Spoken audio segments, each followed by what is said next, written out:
Hello everyone. How are you doing? So today we are bringing you another Binance live session. We have a very interesting topic today to discuss, and we have a very experienced panel who can shed some light on how things are unraveling in AI agent space. So before we begin the session, let me introduce you with the guest today. So we have Logan from LinqAI. Hi Logan. We have Jaden from MindAI. Hey Jaden. And we have Marius from ZESH AI. I hope I'm pronouncing the names right. So we can start with the introduction from Logan. Can you like little bit tell us about yourself and Link AI?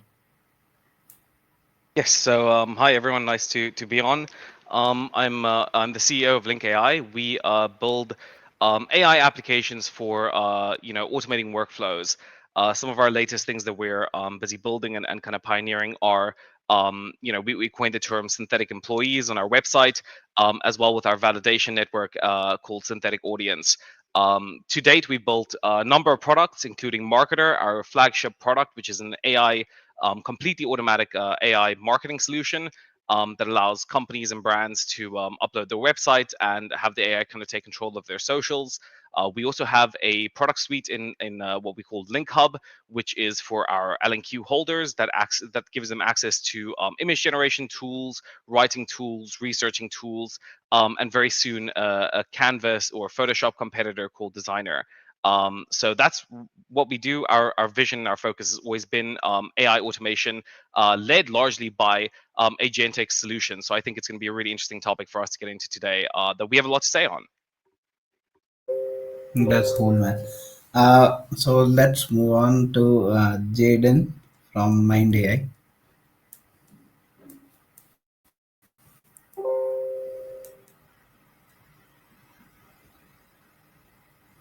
Uh, Jaden, can you hear us?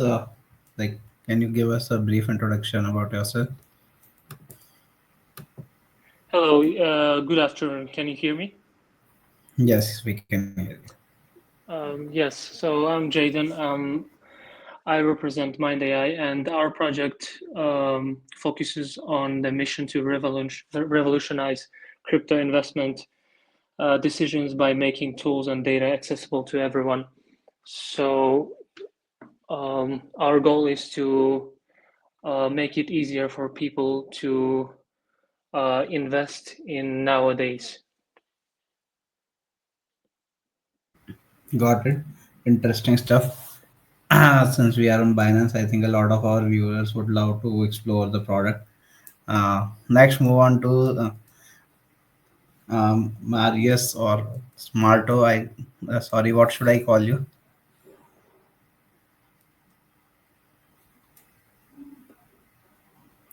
Hello. It's Smarto, right?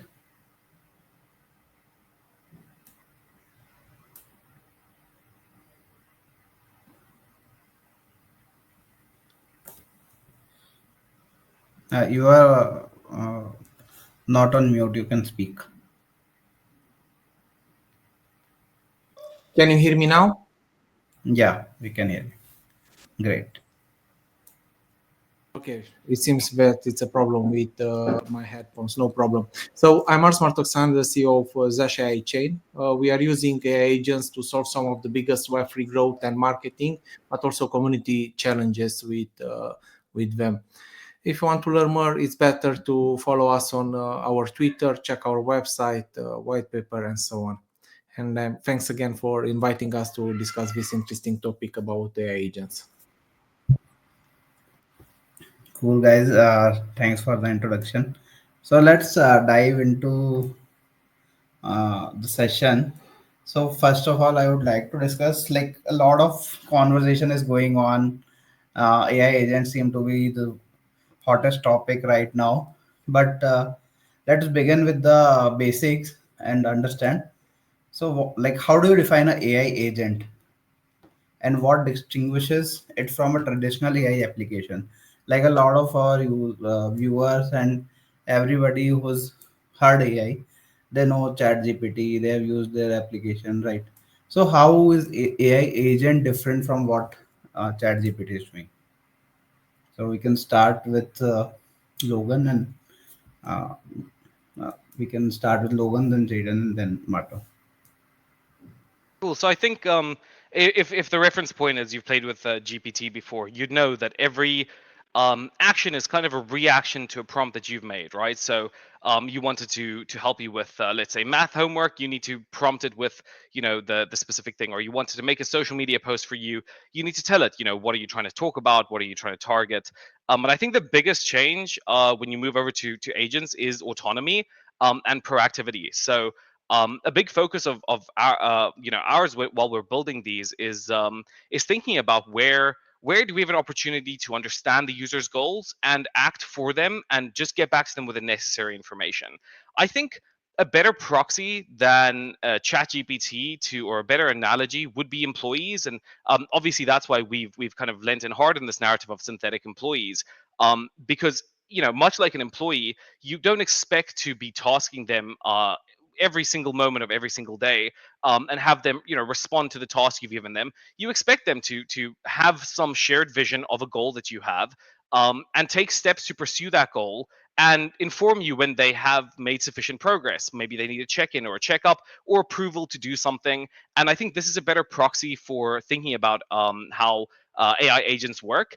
And definitely that's our kind of perspective towards it, is when what we're building, we want it to feel like an employee that sits in your DMs or in your channels, just like a normal employee would. And not only are they there for you when you need them, but when you don't need them, they're also busy doing something that helps contribute to the company's goals, much like a team member. And so I think that gives a good perspective on how to think about the differentiation between AI agents versus just a chatbot, or a kind of reactive agent like GPT. That's a very nice analogy. Like you can think agents as their your employees and expect them to be master of certain jobs. So let's move on to Jaden. What are your views on this? Yes, so I totally agree with Logan just said. AI agent is basically independent compared to the traditional AI applications, and it can work independently without constant human interventions, and you don't need human input all the time. It can adapt to new situations, and it can interact with other systems or agents in dynamic environments. And it can observe, learn, and act on its own compared to other AI applications. So it's not so robotic, and it's almost like a human, you could say. Got it. Yeah, guys, Mark. let's not forget that the CEO of OpenAI said that next year AI agents will be capable to think like humans. So that's just crazy achievement in such a short time. That means for us that these agents we deploy will be like babies. We will be able to learn, adapt, and do tasks in different scenarios without the human touch to keep telling them like, hey, do that, do that. I already saw Exactly. some short videos about the future of these AI agents, including in real lives with a robot from Tesla, because they will be able to take care of kids or help lonely elders. And that's a perfect example on how capable these AI agents could be in the nearest future. But despite of this, we need to set realistic expectation what most projects will deliver in the next few years, especially on the Web3 side, because there is a lot of work to do and needs huge resources to make it happen. But I'm sure we will dive deeper into this topic and we will learn more from each other. And by the way, regarding the computational power that it's needed by such a robot or by such AI agents, uh, I read somewhere that United States is building a nuclear power just special for providing power for future AI agents and uh, the needs for the AI, which is crazy. It is. And when we are saying that it will think like a human, I hope they don't ask for fair wages in some time. Yeah, I think the biggest fears is to not end in a scenario with like Terminator. I keep saying that. Probably I will say it once again during the space, because just the other day I have been reading an article, and they stated something like the AI started to hide things from the devs. They started to respond to certain commands that asked him to delete or do different tasks, which is quite concerning, if you ask me. Because if we have these AI agents extremely smart, extremely autonomous, it's hard to find the right balance to keep it under supervision. But let's dive into the today's topics, and we will see where it goes. Yes, yes. So, like, let us move more toward more realistic scenarios. I hope we don't end up into a doomsday situation.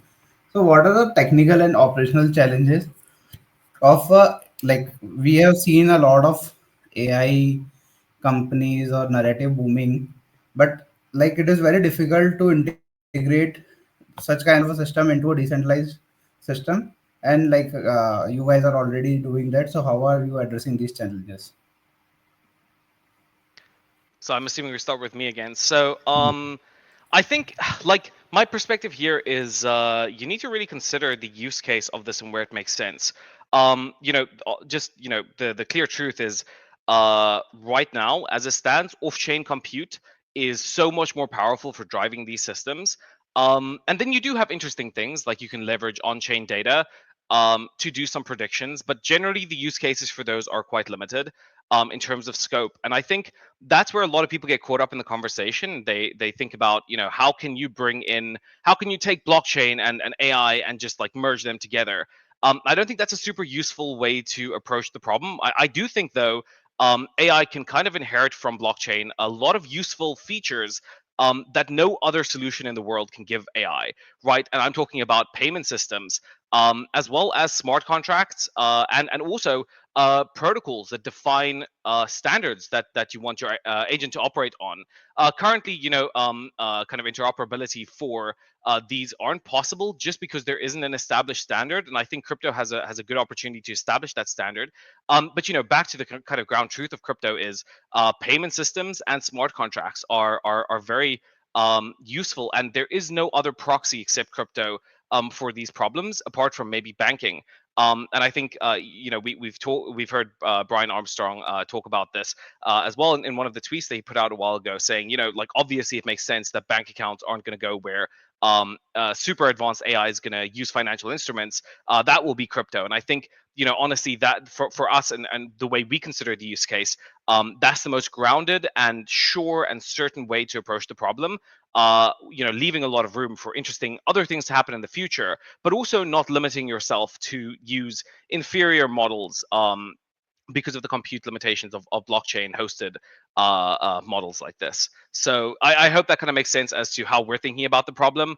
Again, I'm sure we'll hear a lot of different perspectives here, but I do think primarily there isn't a great place to merge them, as they stand right now. But there is a lot of place for them to leverage useful parts of each other to make something new and better.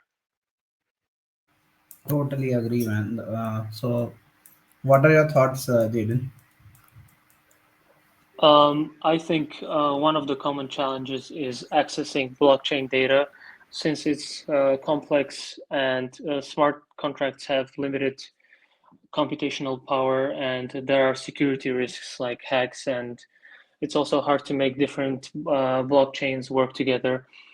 And the solution for this could be for developers to use off-chain computation tools to reduce the load on blockchains and secure the data providers like oracles or for accurate information, and better systems, and to index blockchain data and protocols that enable communication between blockchains to ensure smooth interoperability between them. I have a follow-up question on that, if I may. I'm just curious, what do you see as the real advantages of adding on-chain data into agentic systems. From my perspective, and I mean, I'm happy to be corrected, right? It just doesn't seem like there's a lot of utility that you get added, and especially like on-chain. Like, why does the data have to come from on-chain? What is special about that application in particular?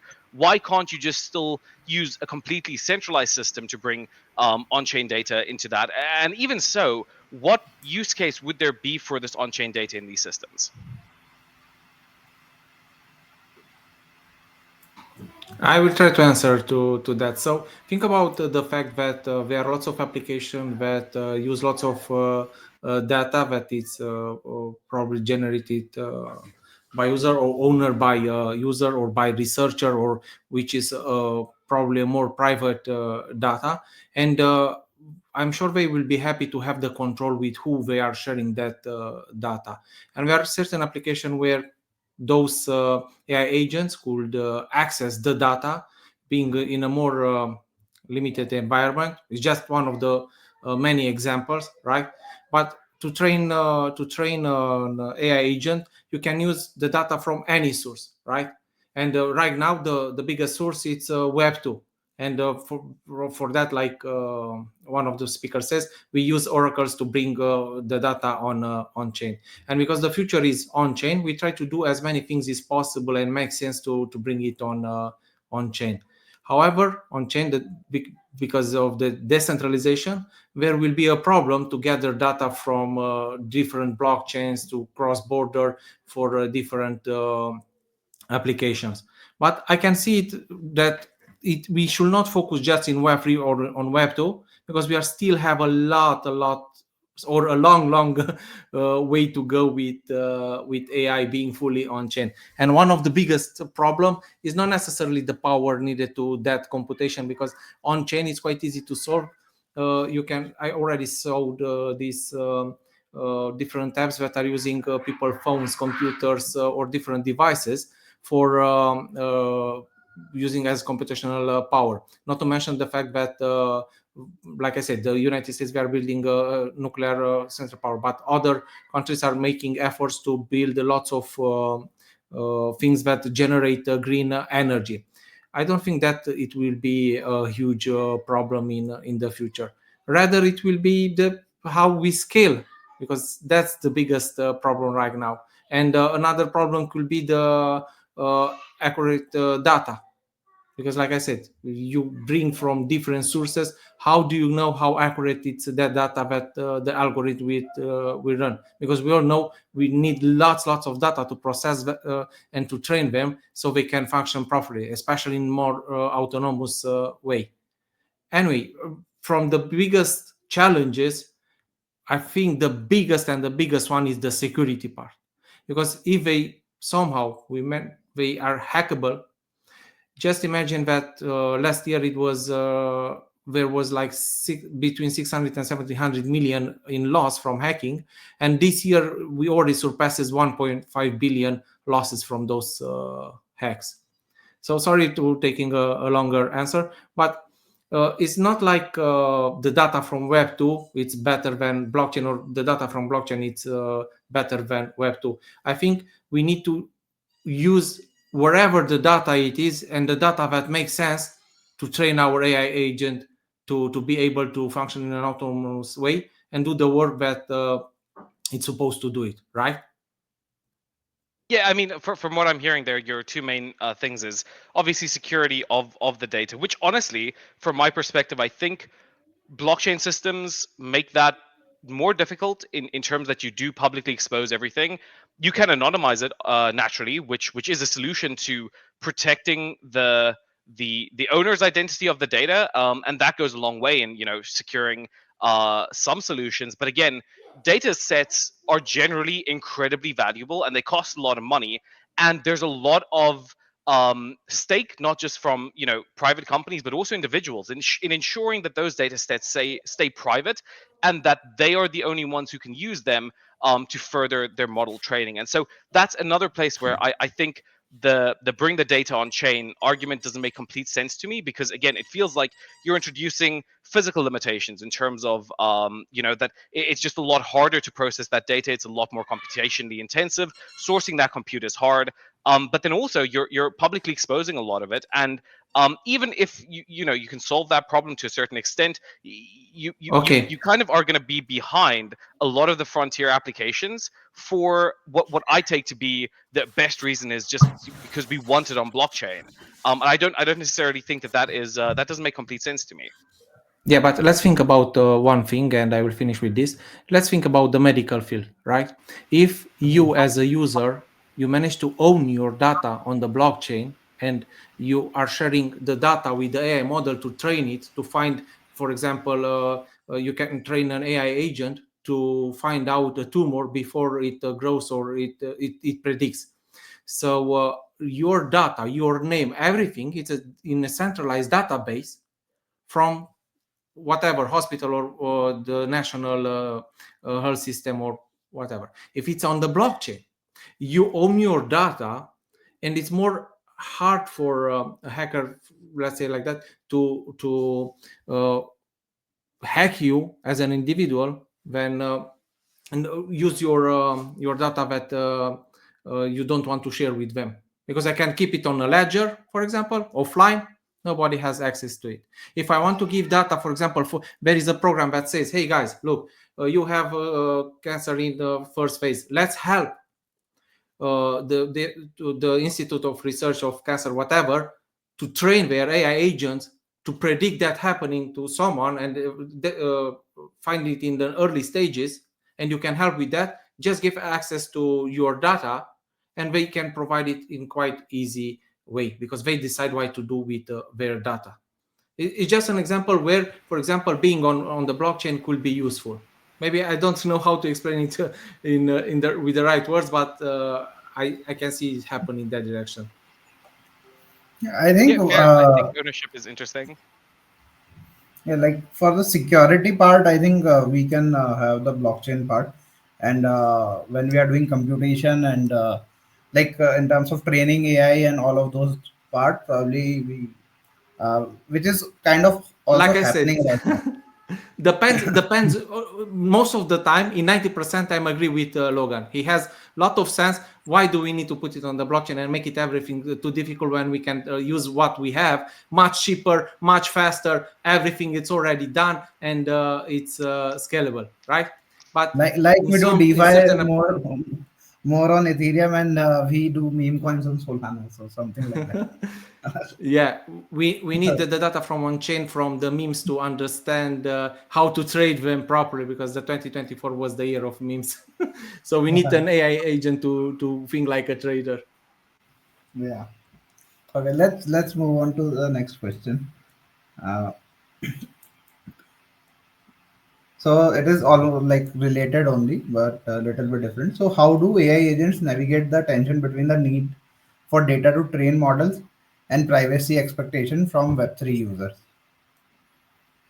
Again, I'm gonna keep and you'll probably see a trend in my thinking here, which is I arguably I don't think that there's a tension that exists beyond a practical tension. So to the point about decentralized or not decentralized data hosting, I think this in terms of protecting data, anonymizing data, or even encrypting data to the point where other people can't access it at all, is a solve. There are existing solutions to approaching this problem. The issue is largely that those existing solutions aren't beneficial for all companies, and they do slow things down a lot. And so, while all the technology exists in order to be able to do this in either a centralized or decentralized way, the problem seems to be most, and the tension that exists there seems to be mostly between the fact that models in the open source world, where you can apply such safeguards, are not the most powerful models, and people are after the most powerful and the best models. And history will show that those models will stay behind frontier for a long time, as they catch up, which they will. But it won't be quick, right? And so in the meantime, you have on one hand the technology to solve all these problems existing, and on the other hand, largely profit and innovation speed driven incentives that make it not practical to adopt, the former. And so I think what you'll see is that the leading frontier companies will keep pushing down the trend of a lack of data privacy and concerns there. And unfortunately, as they build systems that are just so much more advanced than what the open source world can build, there will be some degree of pressure on all companies to adopt this. And I think a true move to private data in especially in training these models will probably come top down, or it will come when we find a kind of equilibrium point where open source models are almost as good, if not better, in a lot of applications than frontier models. And again, to make the point that it's not so much a technical problem. Technically, it's solved. It's a practical problem, and there's a good reason for the fact that while the solutions to the problem exist, no one is adopting them because it's not in the people with the frontier models' best interest to adopt those. And so I think that's the tension that we'll keep seeing throughout the next couple of years. Okay. Think we can now move to Jaden. I think we skipped you last time. We can add your thoughts, Jaden.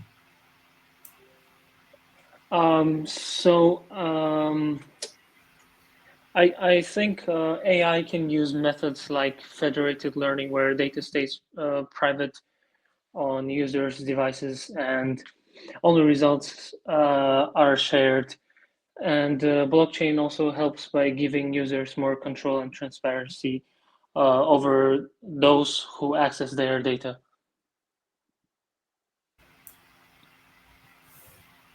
Okay. Guys, I think most of the people don't care so much about their privacy. From what I notice, discussing with lots of people, until there is a problem that actually affects them directly. Of course, we still have those maxis that it's all about privacy, privacy. But most of the people, from what I notice, don't care. And I agree that what Yeah, I think Logan said. Yeah, it don't depends on care the person. because Yeah. they don't care because it's not hitting them right now. Like once you face any issue, you care. Again, it Yeah, depends I on mean, what situation are you facing. I think the biggest problem is, like Logan says, the adoption. It's one of the biggest issue right now because we are seeing so many projects being built with so many innovative solutions, but at the end of the day, they don't get adoption for a reason or another. And one of the reason was mentioned by Logan. Isn't because this didn't want it by the people that prefer the Web 2 way, and other is we still have a lot to learn as end user how to benefit from the full benefits of blockchain and privacy on the blockchain or owning your data. Okay. So we, I think, already touched some points on this question as well. So how can AI agents bridge gap between Web 2 and Web 3 for seamless user experience, and how can it benefit uh, like Web 3 use cases like DeFi, governance, and NFTs? Yeah, again, I think for us, our focus stays very narrow here, and it is, yeah, and just to Mhm. echo the point that Marto made, which is it's it is largely about adoption, what people care about, and I think when you consider the Web 2 perspective, what do you get from an AI agent? You get something that can now autonomously complete tasks. And do something for you. And I don't think that there's much reason that a Web 2 person would be concerned about blockchain until you get to payments, right? And as soon as you have payments involved, it becomes really interesting for the Web 2 individual because it would be quite easy to build a system to rope them into the Web 3 world if they're required to fund their AI agent in some way, shape, or form. But by funding that AI agent, obviously they have to start interacting with some protocol somewhere, be it Ethereum, be it a custom chain. Something is going to bring them into the Web3 world of being able to execute financial transactions without using a bank or a third party or a mediator. And I think that's quite an interesting place to bridge people on. And personally, from my perspective, I don't see too many other places where specifically AI agents bridge Web 2 to Web 3. Apart from the fact that that payments are involved. And I also think that there's something really interesting that happens with smart contracts, which is this, which is from my perspective, if I were to go into an agreement with you, we'd probably draw up a contract. Well, this is Web3, so probably we wouldn't. But if we were in Web2, we probably would. And we'd have some terms in the contract, which would say, we've entered this agreement. You commit to doing this, and I commit to doing this. Currently, for AI to AI or AI to human systems where there's autonomy, the question is, how do they define contractual agreements that mediate this work that goes on between them? And I think that's another place where smart contracts might make a big difference and be applicable not only to AI to AI systems, but also to kind of to that point, bridging humans from Web 2 over to the Web 3 ecosystem, using smart contracts to define terms that the agent should perform on, and maybe obligations that the human has to the agent. I think these are very interesting, and I think there's a lot of promise in that. But in terms of other places where I see them bridging over, I can't see too much. But I do think that at enough scale, that would be very interesting to a lot of people. Logan, how about real world assets? I think maybe these AI agents could be trained and help us understand better because when you bring different real world assets in on the blockchain, it's quite hard with different evaluation, especially in the part with I know it's still related to payments, but for example, for lending, borrowing, liquidation, and so on, an AI agent could be super helpful to prevent lots of liquidation and understanding much better than a simple human how to play that game and assist him in that direction. I Maybe agree it's with you. No, I do agree with you. I think that is true. I just don't see that being the force that drives someone in Web 2 to Web 3. You can imagine something like a ChatGPT session where it can give you advice. Does that advice directly cause your entry into the Web 3 space? I don't know about that. And the I only mean place where I see, I mean, yeah, go actually for it. executing in your name. For example, you when you make a different lending or borrowing, but especially borrowing, if they don't have a smart mechanism behind their protocol, you can use such an AI agent to analyze the data for you and predict certain patterns. So it can help you get out before you get liquidated or do certain tasks in for you without actually just giving you an idea like, hey, if you do that, maybe it's better to do it like that, but actually executing in your name, even if it's Yeah, transactional. which I agree, but I think the whole first part of that can apply to banking as well, where it can give you advice or analyze data to suggest certain things. Again, where it becomes interesting and where I think it pulls the Web 2 users right over to Web 3s as soon as you hit that execution or payment stage. And that's why I think like smart contracts and payment mechanisms seem to be the main utility here for AI agents, especially again, like there's a lot of this that also applies to banking. But the autonomy of these and the scale at which you'll produce them make blockchain a much better solution for them to use. But I still think that line where it starts bringing people into Web3 is payments or contract mediation.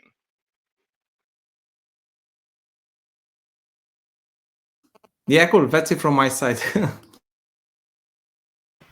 Okay, your thoughts, Jaden?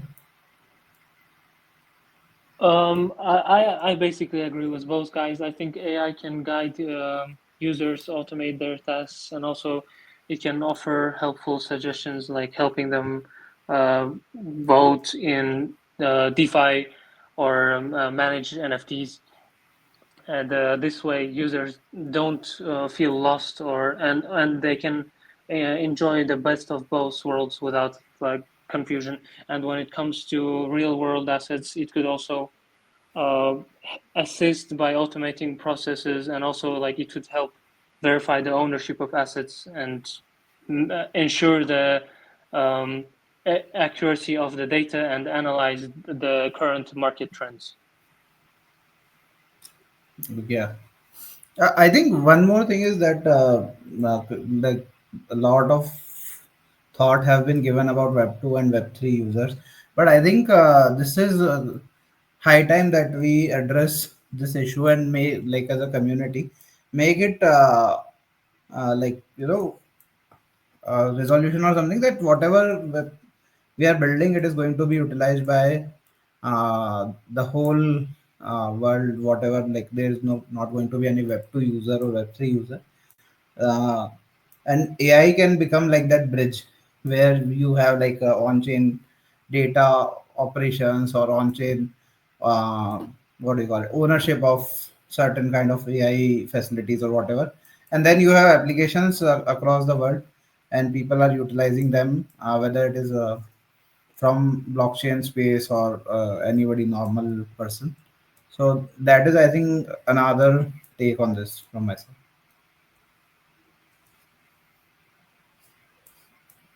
Okay, so let's move on to the last question of the session, which is something which we talked in start, that where do you see the AI agents evolving in next 1 year, and like what key advancements will redefine their roles in the decentralized ecosystems? So this is something where we started. So what do you guys think? I so I think in the 1 year time frame, I think a lot of people have that clear picture. I think you'll see a lot more autonomous agents enter not only the kind of interwebs, but also the workforce. And you'll see on-chain solutions to allow them to manage payments, as well as a big bet of mine would be contractual mediation. I think it gets more interesting when you consider the kind of 5 year time frame, and it might be a bit out there of a picture to paint, but I think um, this is the logical We can flow we how can I see it modify doing. it to 5 years as well. Let's say like in five Okay, years. okay, What do sure. you? So in 5 years, I think this is what happens, right? Is like you have initial AI agents that have this employee-like autonomy. With enough of that, you have enough employees to build an AI company, right? With enough AI companies, you now have a very complex marketplace of digital assets or real-world work. Some value is changing hands. And I think this is where blockchain definitely becomes interesting in payments, and then again smart contract mediation of these. um Smart contracts, much like legal agreements, though, if I sign a legal agreement between us two, um I don't need to perform my duties on that legal agreement, or at least the legal agreement is not forcing me to perform those duties. What is some regulating authority, like a government, right, which I perform my duties, both because I'm a good person, but also, at the end of the day, the most valid authority there would be some government that says, well, you've obviously not done this, and so you should be held accountable. And I think this is the system that that I've been thinking a lot about. Is, what happens in the case that two AI companies sign an agreement between each other, and then one of them lapses on the terms of the agreement. And it's not something as simple as they should have put these tokens here. It might have been something more abstract, like they were supposed to get this YouTube channel to 20,000 subscribers, and they failed to do that. Now, who mediates the terms of a broken agreement like that? And I think this is where decentralization really starts getting interesting to me. Decentralized validation of were tasks or were contracts that were agreed upon between two parties actually fulfilled. And how do we punish people who do not fulfill on their agreements? Is it something like a score for every AI company that this one is only an 80%, so you probably shouldn't work with them because sometimes they fail to fulfill their obligations? Again, it becomes abstract because these aren't human people, and they don't have bad intentions necessarily. It could just be the fact that the way it's set up isn't always good, and so you should be aware of that before you enter into agreement with it. But also, if it lapses in its agreement, some network needs to decide, well, it hasn't fulfilled its obligations, and we should let other people know. And I think that governance ecosystem, that will be the most interesting thing, that would be my prediction for what evolves over 5 years. Especially assuming that these things get to these AI company level of intelligence and ability. That governance for how to determine which are the best AI companies, which you are reputable, which you should work with. That I think decentralization is also very interesting for. Okay, cool. Jaden, your thoughts? When you were speaking, I was imagining like a sci-fi movie, like we are seeing bots and fighting them or whatever. But yeah, it seems like quite possible now. So, Jaden, sorry, your thoughts? I totally agree with the point with the scores which Logan just mentioned. It would give more clarity and let people know which AI companies are reputable and could be used in the future. And in the next 5 years, I think AI agents will play a huge role in making Web3 easier and more efficient. And they could help automate tasks in DeFi and governance so things run smoothly without needing a lot of human input, as I mentioned in the beginning. So it will help personalize experiences, making them um, more um, more personal to each user. And I think AI will ensure that data will stay secure while still being useful. Okay. Yeah. I think this is Yeah. something which we'll see much earlier. I mean, let's face it, guys. We already achieved so much with these AI agents. I mean, I can't believe that they will be able to think like humans. That's like 20 petaflops or something of data, which is enormous. Enormous. It's huge. I guess the main aspect that we will need to focus in the next few years it's security, while make them more independent, and of course to improve their trainings. Because I doubt that something even bigger will come in the next 3 to 5 years. So probably we will focus a lot on security and training them for better results. I can see it evolve at a level where. Let's say maybe they will be help humans to evolve as a species in a more accelerated pace, because having all that computational power and the intelligence of AI, it could help us a lot. And also it could help us build different tools or whatever services that wasn't possible before. I mean, just imagine I made a course of GDPR law officer few years back.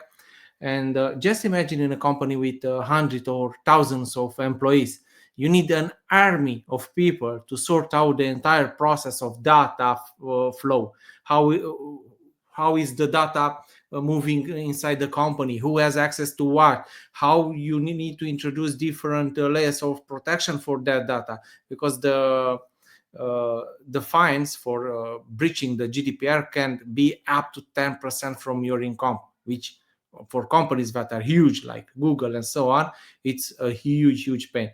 So just imagine that an advanced AI agent that it's trained well, it can do it in no time for you. So I can see it involved in so many scenarios. It only remains to see if that will be the case or we will face the apocalypse. Okay. Yeah, I do think Yeah, I mean, it will save a lot of time in the future because it can process all those tasks much faster than a human can because it's all automated and it works well when you train it well. I think the jobs which require more about protocols and not like less about creativity are ideal for agents to replace. So these are the, I think, low hanging fruits, but we'll have to see how things are unfolding. So in the end, guys, since this is a Finding Alpha series, I would like all of you guys to drop some alpha for our viewers. And by the way, we already crossed 1,000 viewers on the live. Congratulations for that. So anything which is coming about the project, so people who are looking for alpha can have something. I think we're really close.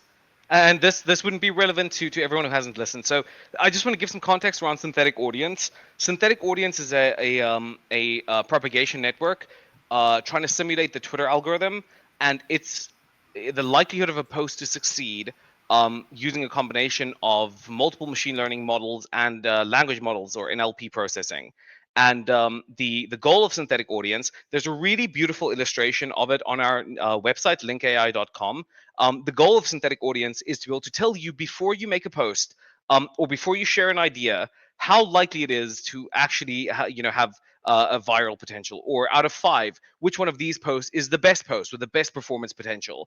And we've been working very hard on internal benchmarks, besting them, improving them, and I think we're getting really close to sharing some benchmark results with our community. Yeah, man, that's very cool. So, Jaden, what is alpha from your side?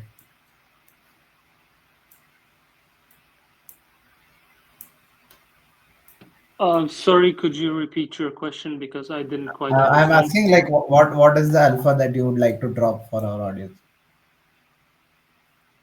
The alpha. Yeah. So I can tell you more about the MindAI project itself.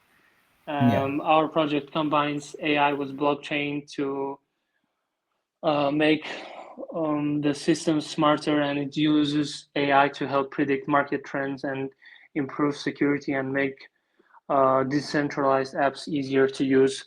And nowadays, there are more and more people who are willing to invest in crypto and different crypto projects. And our project can really help people um, get into this space and make it easier for them to familiarize themselves with this crypto trends and projects, and help them find the right project to invest in.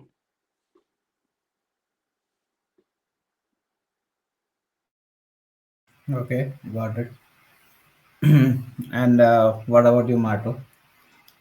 Well, we have an important announcement. I cannot say you the date, but the TGA is super, super close. So make Okay, that's sure to follow us. Yeah, it's an important thing when we waited for months. We are working on the latest details. So while we announced the community, we will do it next year in Q1 sometimes. It's much faster than anyone can predict. So stay tuned. that's cool. That's cool, man. That's really nice. Nice talking to you guys. I think let's chat more until AI takes our job. So have a good evening or good afternoon, everyone. Thank you for joining. Uh, thanks for sharing your thoughts and finding time for us. Thanks very much, Thanks for guys. Have a good inviting one. us. Thank you very much. Bye. Thank you. Bye.